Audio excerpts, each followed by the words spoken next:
Hey Vibers, it's your boy Kai. This is season 3, episode 13 of the Vibe with Kai podcast. Today, I am sitting with the amazing Catie Reay, an incredible woman who has become one of the most important voices and advocates for those who have been sexually exploited, among many other things that we're going to talk about today. Before we get things going today, be sure to follow me on your favorite social media platforms at The Vibe with Kai, or visit my official website at thevibewithkai.com, where I'm always posting things that'll help you do good, feel good, be good, and live a good life full of good vibes. But enough about me, enough of putting me on the pedestal. I'm going to put my friend on a pedestal right now. My guest today is Catie Reay, someone who I've gotten to know pretty well over the last month or so, over on our favorite app, TikTok, and somebody that I got to spend New Year's Eve with. We got to celebrate together because I did this crazy thing. I don't know why I did this, but I did this crazy thing where I celebrate New Year's with every time zone in the United States. So Eastern, Central, Mountain, and Pacific time. I counted down with each of those time zones and drank a lot of alcohol, more so than I originally had intended. Um, It and was by so the entertaining. I tried so hard, and by the time I got to you, because you're Mountain Standard Time, Yes, by the time I got to you, I think I was okay ish. you were having a good time, and I it was was having an fantastic. okay time. You were having a great time, and it I was was. a ton of fun, and Yes.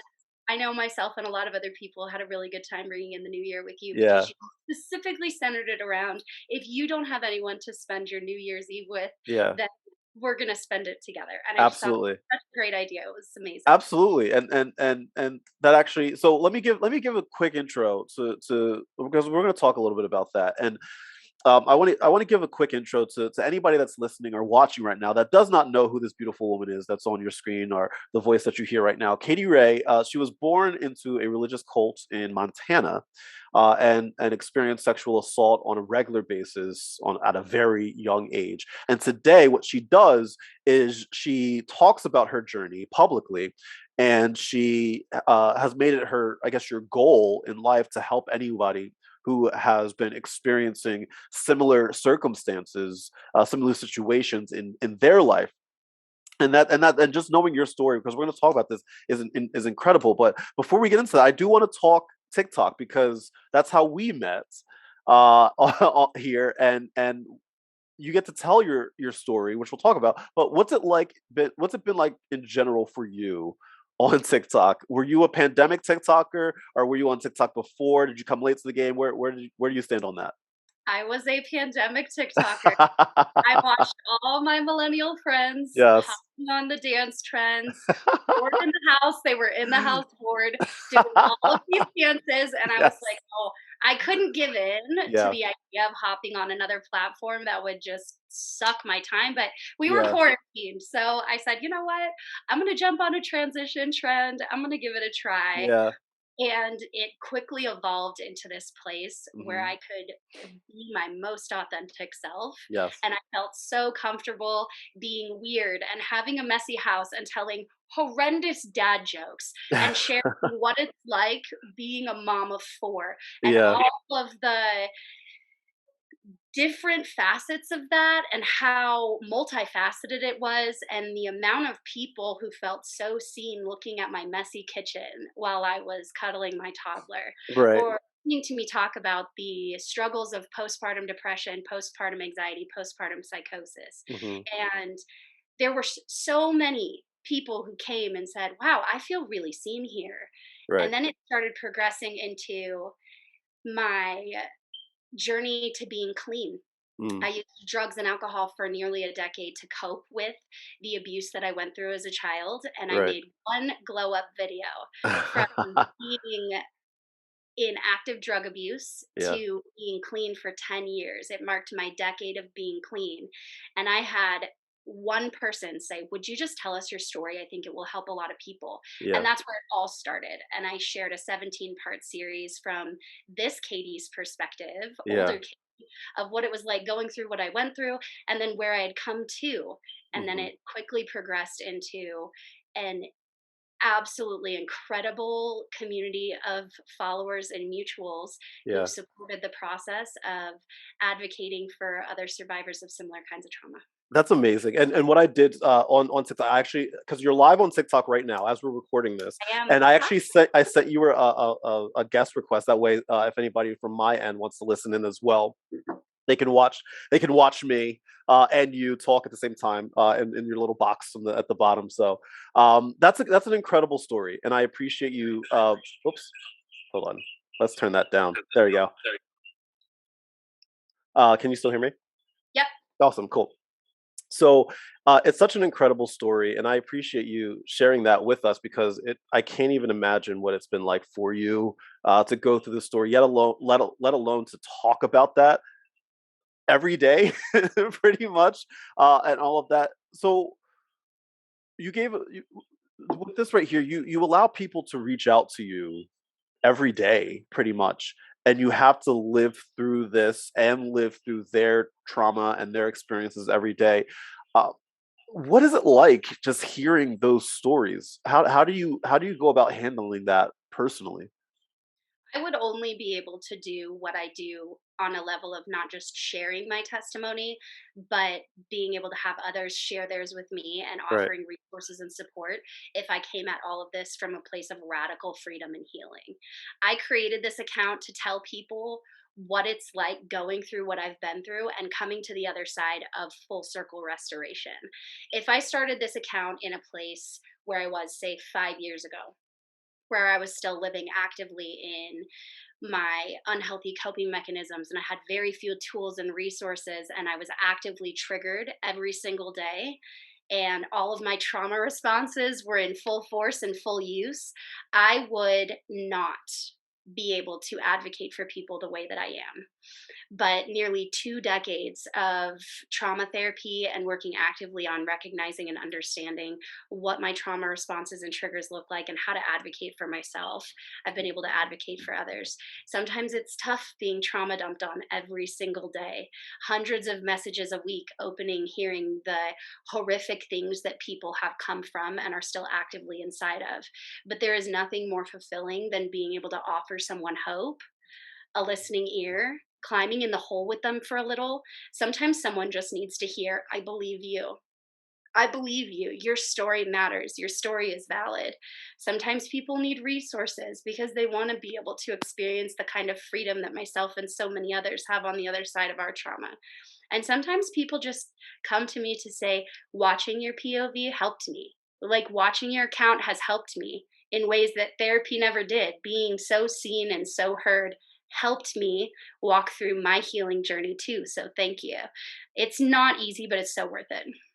So from that angle, how do you go about just staying positive yourself, right? Because I know that it can be hard, and even though obviously hearing these people grow and seeing your growth, it can be uplifting in and of itself. But how hearing these stories every day, and when people come to you for help every day, how do you just go about staying hopeful and positive? I would imagine it's a little bit difficult, especially nowadays, because of the world being on fire.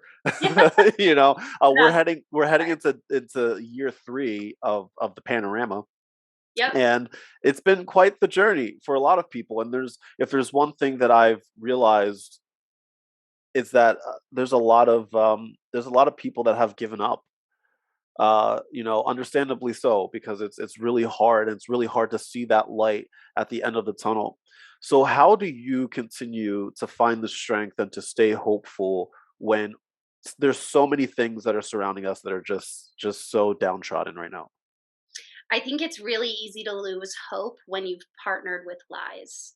And the lies tell us that there's no good for tomorrow, nothing good will come, I cannot persevere, and I don't have the endurance to do this. If we rewrite the lie with the truth as the opposite, I do have the endurance, I do have the capacity, I can and I will, and you speak that over yourself every single day, it will happen for you.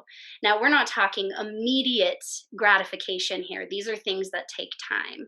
And when we're rewiring the way we believe our existence to be, we rewire what actually takes place. We always say what we put out comes back, right? Like the things that we're thinking are the things that begin to happen in our lives. And if I'm constantly believing that I am unworthy and I'm constantly saying I'm unworthy and there is no hope for tomorrow, then that is the way I will continue to feel and believe those things. And then I will start partnering with people who have the same mindset. It will continue to multiply in my surroundings, immediate and further out. If I'm telling myself and other people, your value is so much greater than you even know, and you will find that soon. But you got to keep telling yourself that. It's going to change your perspective on what's happening now and will give you hope for the future. How did you go about finding your Katie in a way? Like, because you are somebody that many people reach out to. How did you find your Katie? Like, how did I know what I was called to do? Well, as in, was there somebody that you reached out to? Oh, how did I Yeah. find who my person was? Yes. Uh, Yeah. Yeah. yeah, so that would have been my childhood therapist. And she was the person who initially supported and loved us when we didn't have any advocates in our life. We didn't have any people who saw us or validated our existence. And something in her soul knew something was going on in our family because it was so picture perfect. It was too picture perfect, but she couldn't put her finger on it. And even though she didn't know exactly what was going on, she held us so close. She loved on us in ways that we had never experienced adults loving on us. And at one point, my sister told her what was going on inside of our family. And she was the one who got the ball rolling on my dad being prosecuted and incarcerated. And that changed our lives forever when that took place. And from there, escalated into this lifelong friendship with deep intimacy. And she was no longer our therapist, she's now our surrogate mom and best friend. And she's just amazing. She's a licensed trauma therapist, and being friends with somebody who specializes in an area that you're so passionate about, I'm like, yes. Can you talk a little bit, as comfortable as you feel talking about it, about the things that you faced while you were a part of this cult in Montana? Can you tell the listeners and the viewers a little bit about the things that you experienced there that were just not acceptable, not okay, not just so traumatic that I can't even fathom how you felt. Can you just talk a little bit, as comfortable as you are, to talk about it, about what you experienced then? Yeah, absolutely. I'm a very open book. I also want to prepare everybody. Pretty much anything you find on my account is going to come with a trigger warning. As my bio says, I'm a sexual exploitation survivor and advocate. I advocate on behalf of human trafficking survivors as well. So any podcast interview or content of mine that you see, it will come with a heavy trigger warning. So I just encourage you to take a deep breath. It's okay to feel the feelings that will come from the content you're listening to today. Sit with them and just remember that they won't kill you. And you can get on the other side of it and then practice some healthy coping mechanisms. So I was born in a religious cult. All of my siblings and I were. I am the second youngest child. I was very young when we left, but the things that took place in this cult are reasons why it made national headlines, and survivors that got out of the cult went on Dr. Phil. They wrote bad checks, they embezzled, they were laundering money. The most atrocious part of this cult's largest proclivities were the rape of women and children.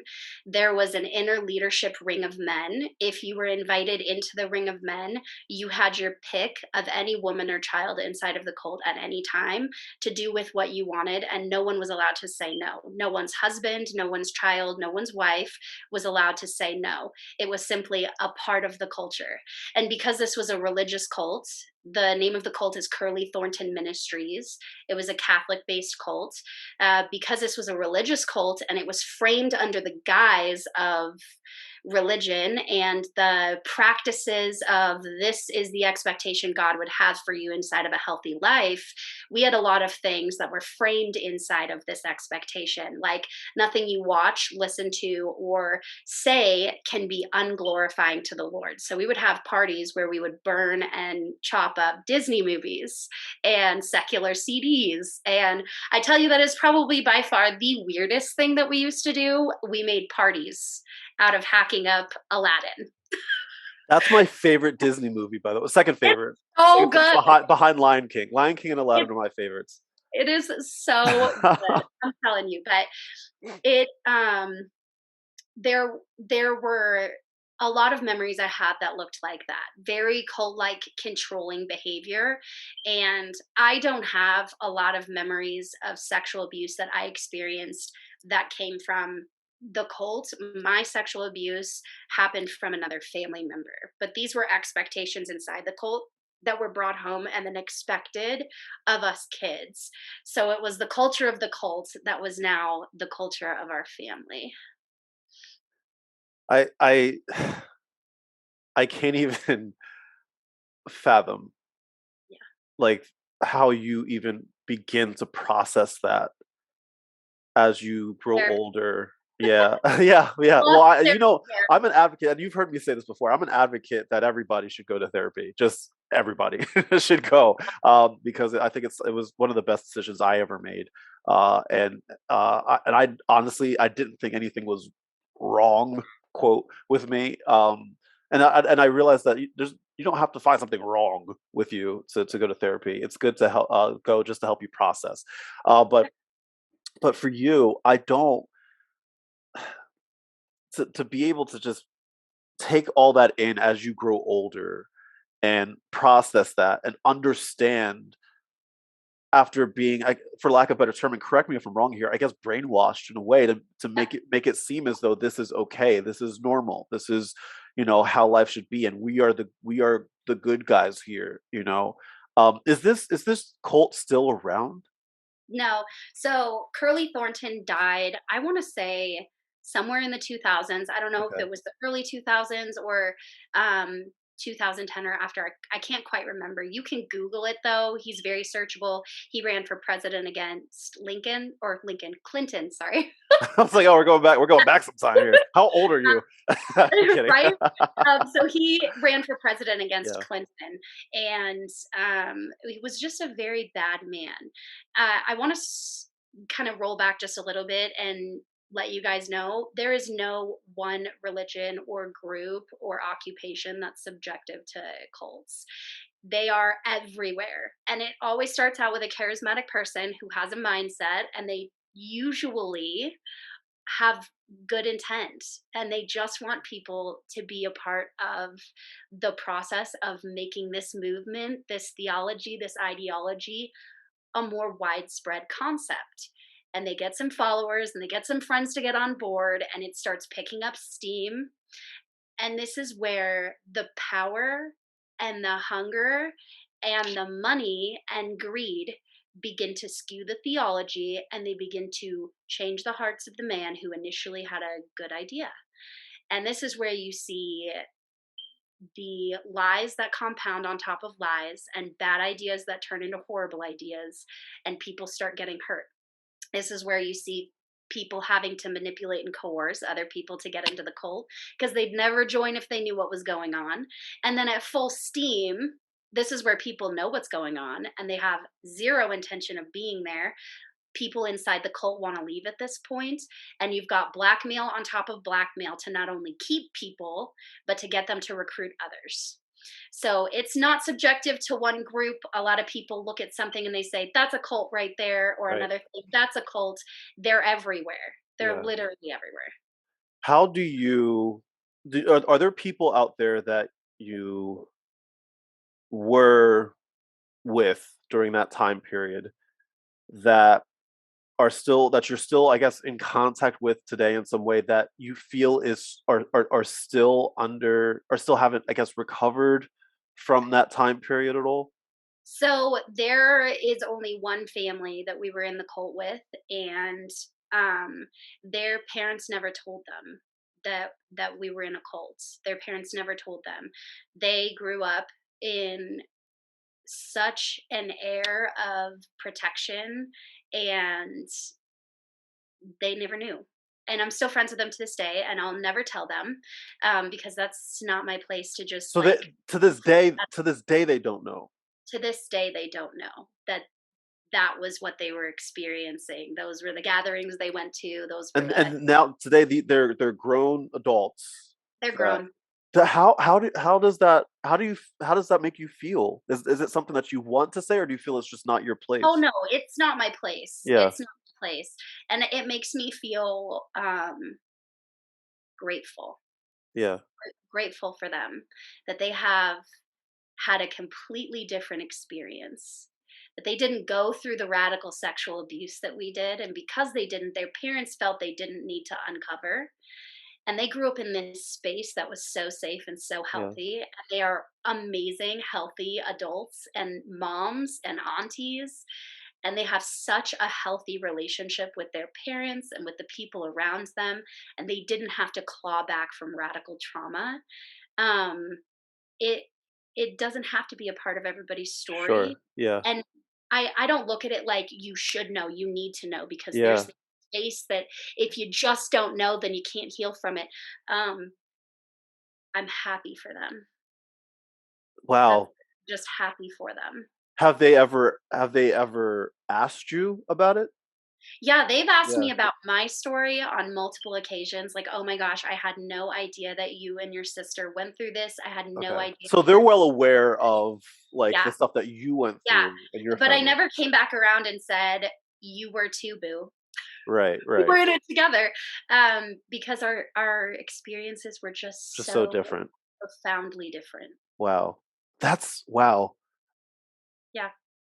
My gosh. And do they know what you do like in regards to telling this story? Are they Yeah, aware of all of this? they follow me on TikTok. Oh, do they really?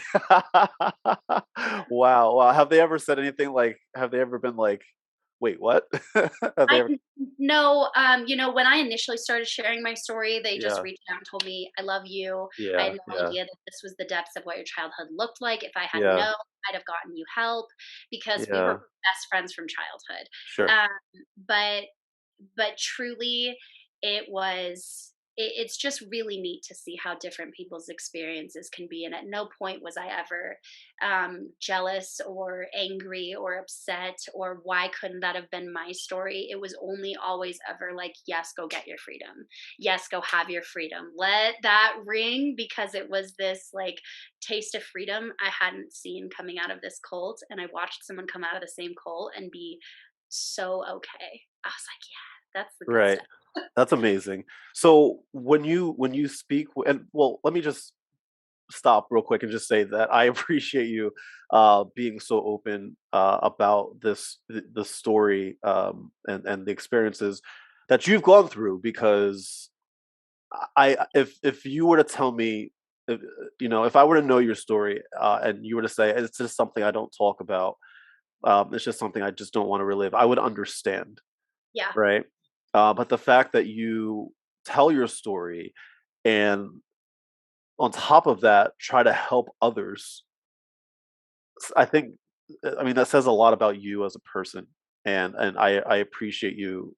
Like I appreciate you. I can't even imagine like the people that you've helped, how much they appreciate you for that. So thank you for sharing that story.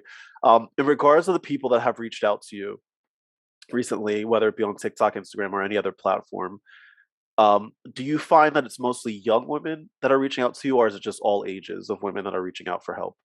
so I get such a wide range of Yeah, people who reach out that it's hard to put a percentage on specifically who it is.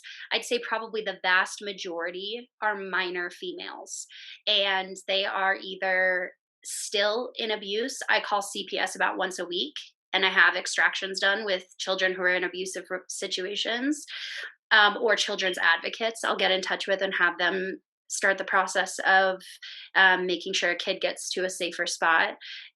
That's the vast majority of who contacts me. And not all of them are still in abusive situations. Some of them have parents who don't support their healing journey and they need therapy because they came from abuse, and they just need talking points. Like, how do I get my parents to support me? What do I say to my mom to tell her, like, I desperately need therapy because I'm suicidal? I would say probably 85% of the middle school and young high school girls who contact me are suicidal, and they just need support, and they need resources. And a couple of them, I've even been in communication with their parents. I say, please tell your mom to call me right now. This is my phone number. I want to talk to her about how she can best support you, because I was you and I didn't have a mom who understood. And they've been so receptive. And I don't want to say it's because of the number count of following that I have, and I hope that it's not. I am so grateful for the social capital that it's allotted me, but I Right. would hope that it's simply because they hear the words of someone who's been through it and they want to advocate for their kids. And then I get a large chunk of people who have never been through what I've been through, and they're grateful for the information I've put out there because it has them see the world differently.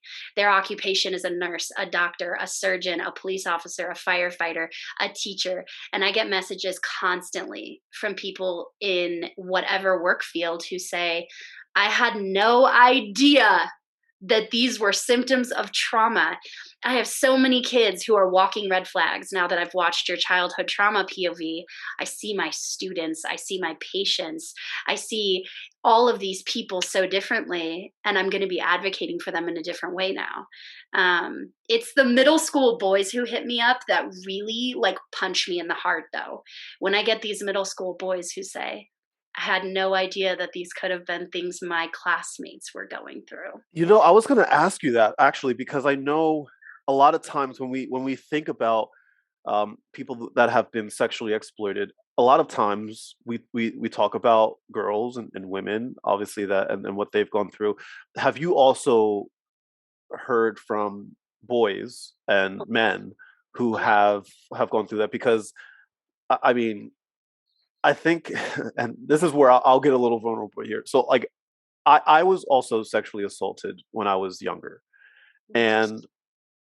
I suppressed it because anytime I had told that story to whomever I told it to, they didn't seem to understand that like how it happened, right?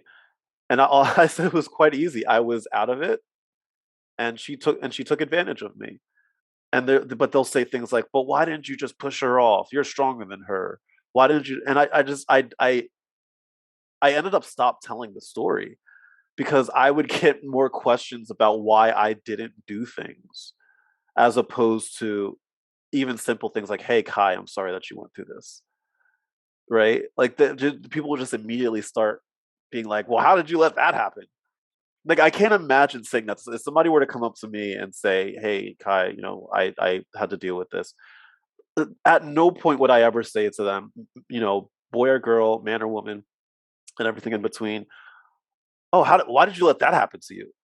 Like that, that in and of itself blew my mind. And so I stopped telling the story. I stopped. And it wasn't honestly until I got onto TikTok that I realized that I'm not the only one that, that has been through this situation, that suppressed it and had to like I feel as though I'm in a good place now. I love that for you, by the Yeah, way. I thank you. I appreciate that. And I'm in a good place now, but I sometimes I think to myself, man, if I didn't suppress this, if I would have talked about this sooner, where would I have been mentally now, or would I be been able to help other people that might have experienced this? So I was curious if you often hear stories from men, from boys, from males that are have gone through something similar. I do. I just want to start by saying I'm so sorry that you had to experience that. And I'm sorry for every person along the way who has invalidated your story, your truth, and who didn't simply climb in the pit with you and see if you were doing okay. I appreciate you saying that. Or Thank getting you. out of this. It Thank really you. does. And I think the conversation that people aren't ready to have when we talk about why male sexual abuse is overlooked is, where does the problem stem from? And it truly stems from the sexualization around it inside of pornography. And this isn't a shame. If you watch porn, it's your thing. I'm not kicking anybody down for this. When we understand where it primarily is coming from, we can address the issue. And when men are hypersexualized, not just men, but the age difference between an older woman and a very young male, and we've got the cougar concept, and we've got the datum young concept, and we have the really borderline pedophilia concept, we can have the conversation that this is the kind of pornography that is stripping men of the validity of their sexual abuse. Because we hear things like, that's a little boy's wet dream. That is a little boy's dream. He got he got to have sex with two teachers at the same time.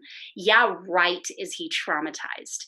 These women shouldn't be prosecuted. This guy's getting high fives in the hallway after fifth period from his buddies. We are ignoring the reality of where the problem is essentially coming from, and allowing the hypersexualization of young teen boys who are being groomed, molested, and raped by older women. And then we invalidate the trauma that genuinely comes from that. And the boys who come back and say, I'm not traumatized, that was a good time. There's a lot of underlying stuff there to unpack. Absolutely. There's a lot of underlying stuff there to unpack. And if we can genuinely address where the issues are coming from, and we can start making real change, we can move towards progressively and intentionally being able to support uh, the male population who goes through this. And I don't mean to say male and female, leaving out other spectrums of the gender identity. Just talking specifically about what it is that I've seen. And yes, I do have um, both grown young men and older men who reach out to me and say, like, I went through this, I feel so seen, I feel so valued, I feel so validated, how do I get help for this? Because no one hears my struggle, no one sees me.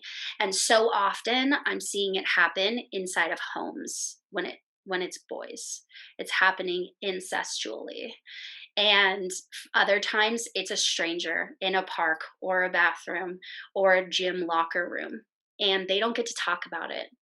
And I'm here to talk about it. We'll have this conversation. And you just need to know your story is valid. You are loved. You matter. And if you need a safe place to tell your story and you need someone to offer you resources and support, you can reach out to me. I it's not even Sunday. I wasn't expecting you to be preaching the truth today, Catie. Preaching the truth today. I'm really happy you said that, because I think that that's a topic that I don't know why. Just people haven't really talked about it. You know, it's a little. I mean, it's a People little are weird to afraid me. to talk about it, and I'll Yes, tell you yes, why people are afraid to talk about it. Because the moment that they bring up the problematic areas of pornography, leaving out your faith preferences, leaving out your moral preferences right. completely aside, when people don't want to talk about the genuinely problematic things about pornography because they immediately blend it into kink shaming, or they immediately blend it Yes, into shaming in general, then we can't have the really important conversations. Again, if you're down with the pornography, that's on you. Like, right. I'm not going to say a damn thing to you about it, but I will have a conversation with you about how the human trafficking hotline Polaris indicated that a large, vast majority of the trafficking survivors that they find online, they find through Pornhub, because they do Wow. not screen any of the amateur artists who are making content with, Really? and the FBI will sift through all of the videos and they find trafficked children and women on Pornhub. Oh Now, no. now if you hear this and you say, no, no, no, no, I read their terms of agreement, you have to sign a consent waiver if you're going to make content. And you also have to be over the age of 18. They don't follow their own rules for profit. This is why Visa, MasterCard, and all other major forms of payment pulled their payment platforms from Pornhub, and they are under massive investigation under hundreds of counts of allowing and perpetuating human trafficking of children and women. So if we're going to have the conversation, Yes. we have to have it in its entirety. Yes. And so many people come at the conversation about porn from the wrong angle, which is like, oh, it's bad for your spirit, or it wrecks your soul, or because Jesus wouldn't. And I'm like, listen, I'm a Christian, Right. and I've got all my kind of feelings about that side of it. One, I'm never going to shove those down your throat. Two, let's not talk about that piece of it, because the more important piece of it is what's happening to our women and children and our boys. That's the more important piece. That there are women, children, and young boys, they're just in general, people going missing, and they are being sexually exploited on a public accessible platform. And Yeah, I would imagine, I mean, and that's a major platform. I can only imagine the platforms that aren't nearly as big yeah, as Pornhub, but are still highly trafficked, when it comes to that to people's searches, that are probably utilizing the same tools, utilizing the same communication to traffic these people, these human beings, that are I laugh because it's so hard to fathom. yeah, And like it's like you don't think that stuff. yeah, You don't think about that stuff. Like the people that you see on your screen, uh, that there's a chance that they are probably doing this against their will, or yeah, they don't understand what's happening, yeah. or they're never seen of or heard from again. Yeah. Well, let's talk about the realities of what Yeah, trafficking is, because so yeah, many people hear the word trafficking and they immediately think of the movie Taken. right, Taken, it's a fantastic movie, but it is right, horrific in so many ways. And it is because Hollywood glamorized the idea of being snatch and grabbed in another country right, by some French man, and that right. this is what being trafficked looked like. When the realities of trafficking is that you have no idea, but your child's best friend in the sixth grade, her auntie takes her over to a friend's house every Thursday and sells her for $60 to a friend so that she can pay the light bill. What you don't see is the young girl that works at McDonald's, um, who was sold to a group of men on a Friday night and then went back to work the next day. Those are things you don't recognize about what trafficking is. The definition is to physically move someone from one location to another and sell them either forced labor or sex. And forced labor is one of the most profitable and prominent types of trafficking. And when someone is no longer able to do the work inside of forced labor, they tend to get slotted down to sex trafficking. And we see this all over the world. So many people think that sex trafficking and human trafficking happen in other countries, and that's where it's most prominent. You need to do some research on the kind of shit going on in the United States, because I people. I don't think people are understand. people aren't Yes, ready to hear the information or have the conversation, because it is so much easier to listen to, watch this podcast, and then go back to eating your cereal. And that's what 95% of people will do, because this is my hill to climb. I won't go back to eating my cereal. I'll go back to reading the data, doing the research, finding the people who are creating the problem. I will go back to writing legislation, finishing my book, and advocating for people who still don't have a voice. It's okay if you go back to eating your cereal. I want to see you climb the hills that you know you're supposed to climb. I won't ask you to climb my hill. It's okay. But if you feel called to climb this hill, find me, because the more people climbing this hill, the bigger the change that we can make. that actually you just led perfectly into my final question here, which is, how can people help? The people that are listening to this right now, the people that are watching this, that might be surprised to even be hearing any of this, because they might be hearing it for the first time, or it's just something that they never thought about before. If they want to either get more information or help assist in any way, what can they do?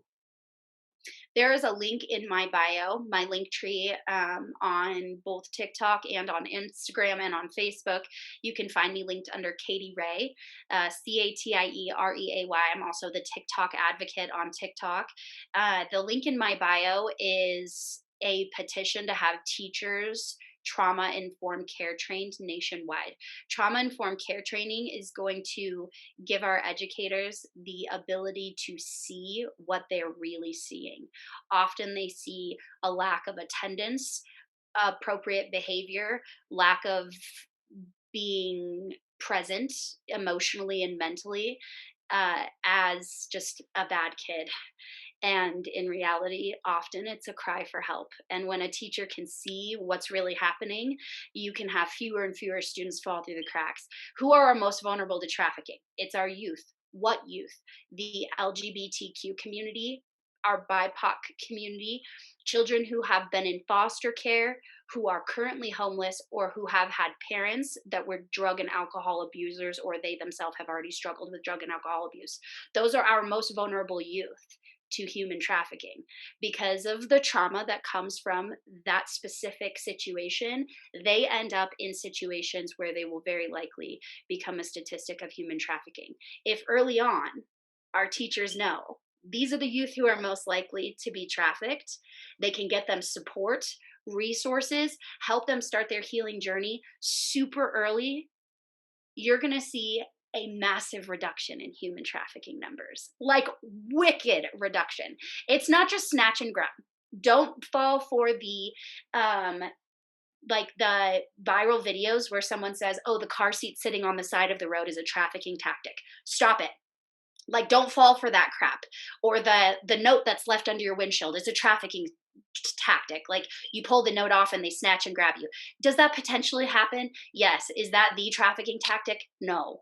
It is the vulnerable youth who are going to end up at a party. It is the vulnerable youth who are going to end up saying yes to going to a concert with a complete stranger. It is the vulnerable littles. Okay, they're not trying to snatch and grab a 30 or 40-year-old woman with 4 kids. Does it happen? Yes. Do we see 40-year-old people come out of trafficking? Yes, because they were there since they were 7. Mm, That's the wow. people we see come out of trafficking because they've been there since they were a little vulnerable youth. So, this is not to negate or to take away from or invalidate the experiences of grown women who have been trafficked. I see you, I hear you, your story matters. I want you to know there are support and resources out there for you. I work with organizations across the United States who create safe houses and safe spaces for survivors of human trafficking to heal. But this is where the conversation starts. This is where massive change is made when the helpers of the world are trauma informed care trained.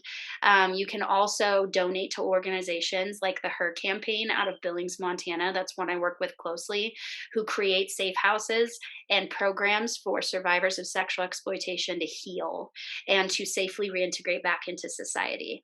And then on like a very basic fundamental, what do I do? Where do I start? Love people really well. When they say you don't know what somebody's going through, you have no fucking idea. And to the Karen who goes off on me when I'm moving too slow in the bread aisle, I always ask myself, what if her dad just died? Or what if, she's processing trauma right now? And it doesn't excuse people's behavior and it doesn't justify their behavior, but it's a why for me. It helps me understand and it helps me come back with grace. And I'm able to have more grace for people who, without it, I would be like, you don't have to be a bitch. Right. Right. So this Yeah. is an opportunity for you guys to really learn how to love people well. And maybe your kindness is the first they've seen in a very long time and will lead to them starting to pursue a place of healing for themselves. Right. That's amazing. And for everybody that's listening or watching right now, all of the links that Catie is talking about, I will put those in the show notes. So including her usernames that she talked about herself. I'm going to make sure that all of those are easily foundable, findable for all of you to click on. If you want to follow Catie, I implore you to do so, especially just from a educational standpoint, because the more you know, the better you are, the better you can be, and the more you can help other people. So you can follow Catie on Instagram at Catie Reay. I'm going to put that down at the bottom as well. And on TikTok at the TikTok Advocate. I promise you, you will not regret learning about these stories, hearing her story. This is really important stuff. And as Catie stated before, a lot of people just haven't had this conversation or are afraid to have this conversation. But it's something that's really, really important, and we should be talking about it. And I feel incredibly honored that you got. I had the chance to sit with you today, especially because we're like friends now. It's Yeah. official. Yeah. It's official. We're like friends now. So like, you do know, Catie. Now you're stuck with me now. You know this, right? I think it's going to be the other way around. You're Ah, stuck. see, here's the thing. I am the weirdo in this situation. I don't think so, because I don't think you understand how weird I am. So thank you for that. But when I come, I want to come visit Montana because I have had zero reason to ever come visit Montana. I'm in But now I Wyoming. have one. Oh, you're in Wyoming, right? I'm I in have Wyoming in now. Wyoming, Yeah. yes. Either or. Okay, I've so had. Wyoming is windy. It is not for the faint of heart in the winter. You Uh, start screaming and crying, I'll but see you in April then. I was April, May, June. going to I'll see say, you. I'll see you in about uh, 6 months. the summers are blistering, my friend, but Yeah. it'll be a good time. Hey, before we go, I Yes. Uh-huh. want to hear one thing from you. Absolutely. What's your biggest dream? And My it scares biggest me dream. so much, but if you had all the faith in the world in yourself to do it, what would it be? You're gonna take me back to a dream that I've had ever since the 8th grade of middle school. My biggest dream was to be a late night TV show host. It has been my dream to take over. At the time, it was Jay Leno and David Letterman Yeah. and Conan O'Brien. It was my dream to take over for them because I know that I could do this. I know that I could be so good and to bring something that's both traditional, what people look for in a late night host, and also bring in something new that people would appreciate. I watch late night shows like it's my job. Yeah. I watch Stephen Colbert like it's my job. I watch Jimmy Fallon like it's my job. I watch all of these people like it's my job to do so, and I study them. I study the old school greats like Johnny Carson. I study all of them because I know that I could do that. And this is my craziest dream that I always have is that one day I'm going to go to a taping of Jimmy Fallon or Stephen Colbert, and for some reason neither of like whatever show I'm at, the host can't do the show that day. Yeah. And they're gonna cancel the show. And I'm in the audience that day and I stand up and I say, I'll do it. I'll host the show today. And they're like, who is this guy? But I'm like, Instant listen, overnight success. That's who this 100%. is. I'm like, I can do this. I know y'all don't. I'll sign any papers. You don't have to pay me a dime. But the show is going to go on, and I will host it. And I promise you, it's going to be the best show that you have ever done. I already even have my opening monologue set. Like I'm not even joking. If this were to ever happen, I have my opening monologue written out, Can we hear it? ready to. Or a piece of it? No. No, I need to save it. But I do, no lie, I do practice it in my shower probably like once or twice a week. Dude, that's what we call total full life Yes. manifestation. Like legit. I want this to happen so bad. If at worst comes to worst, I want to be a guest. I just want to be a guest. I want to sit across from Jimmy Fallon or from Stephen Colbert and just like promote my movie or something. Like I want to do that. That's what I want. I'm gonna make it happen, damn it. I don't doubt with anything inside of me that there will be a day that you're inviting me to be a guest on your late night talk show. And here's the thing, I'll also do daytime. If there's any executives out there that are listening right now, I'll do daytime. I'll be your Black Ellen. I will. I will be your I Black love how Ellen. tag the directors and Yes. tell them to show up and make this happen because Yes. it's gonna happen one day. Fingers crossed. Oh man, Katie, I appreciate I'm you. really proud of you. I'm Thank really proud you. of what you do. I love your content.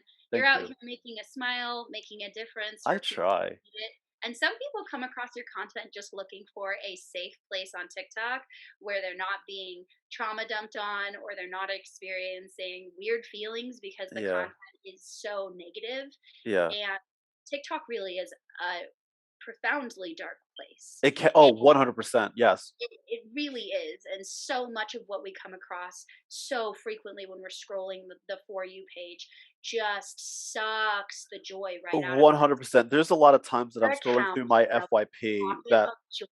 I try. Like there's so It many is a times I pocket of joy, my like friend. I'll be scrolling through my FYP and I'll see either like people like attacking each other Yeah, or people just, like shitting on men or shitting on women, shitting on yeah, other races, shitting on other people that have different political views in them. I see it all the time.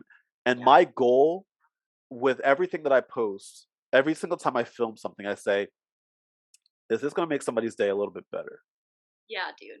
That's And like at minimum. Is this going to make you somebody can smile, tell joke, whatever it that may be? thought process goes into every single video that you make. Like, is this going to improve someone's day, elevate someone's mood, make somebody smile, That's all I want. pick up some serotonin? If this isn't, like, it's not getting put on the For You page. And your entire account, it's so obvious that it's been dedicated to bringing joy to people who need it. And I just I want to thank appreciate that. I appreciate that more than you know, and I'm so happy that I got to sit with you today. I'm so happy you. that you're my friend. Now I have somebody to. I have a reason to go to Wyoming. Yeah, for I'm gonna sure. We'll come. collab when I'm you gonna come. come hang out. To everybody, Remind me where you're at again. what's up? Where are you at again? I'm right outside of Philly. I'm a Philly boy, but I grew up in Jersey, so sometimes you'll hear my Jersey come out. But I live right outside of Philly, Right on. so you got to come to Philly. Love that. Yes, absolutely. To everybody that enjoyed Katie and her story and want to learn more about how you can help and just at minimum, learn more. Go follow Catie Reay. I'm gonna put her tags down at the bottom. Follow her on Instagram at Catie Reay. Follow her on TikTok at the TikTok Advocate. And if you like me, if you like this little doll of a face, you can follow me on Facebook, Instagram, TikTok, any of those platforms. And on YouTube. Follow me at The Vibe with Kai or visit my website, thevibewithkai.com, where I'm always posting things that'll help you do good, feel good, be good, and live a good life full of good vibes. To my guest, Catie Reay, thank you so much for sitting with me today. Everybody else, thank you so much for hanging out with me. As always, God bless and good vibes and bye. Thanks for listening. Thanks for having me.